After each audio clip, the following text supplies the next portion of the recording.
The telescreen received and transmitted simultaneously any sound that Winston made above a very low whisper would be picked up by it.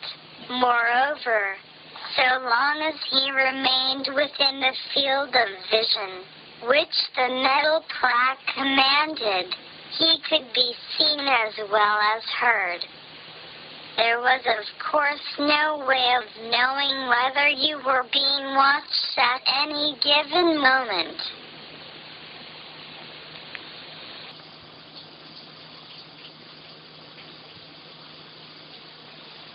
How often, or on what system the thought police plugged in on any individual wire was guesswork. It was even conceivable that they watched everybody all the time. But at any rate, they could plug in your wire whenever they wanted to. You had to live, did live.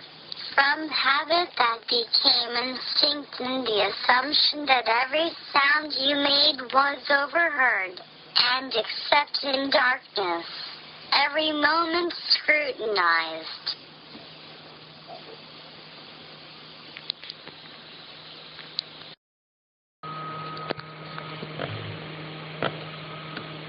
Nobody has ever seen Big Brother. He is the face on the hoardings, a voice on the telescreen. We may be reasonably sure that he will never die, and there is already considerable uncertainty as to when he was born. Big Brother is the guise in which the party chooses to exhibit itself to the world.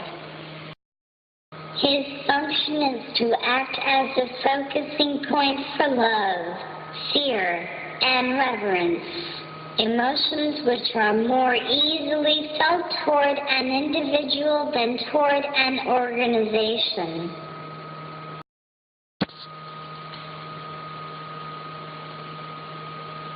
A party member lies from birth to death under the eye of the thought police.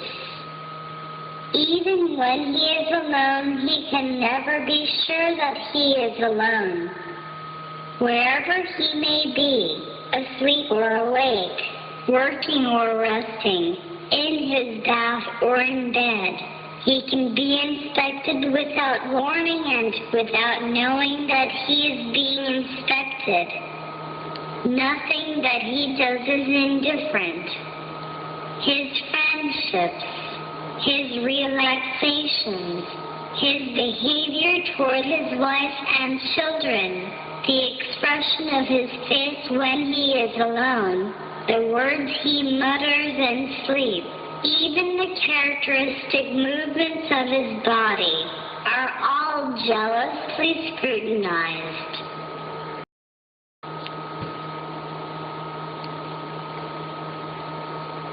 Not only any actual misdemeanor, but any eccentricity, however small, any change of habits, any nervous mannerism that could possibly be the symptom of an inner struggle, is certain to be detected. He has no freedom of choice in any direction whatever. On the other hand, his actions are not regulated by law or by any clearly formulated code of behavior. In Oceania, there is no law.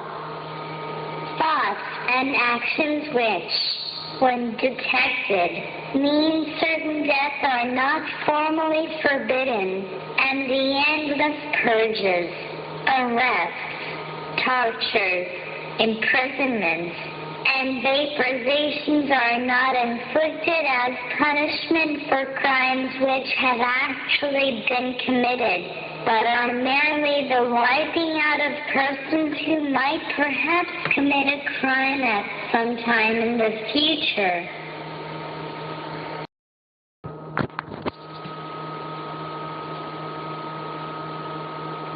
A party member is required to have not only the right opinions, but the right instincts.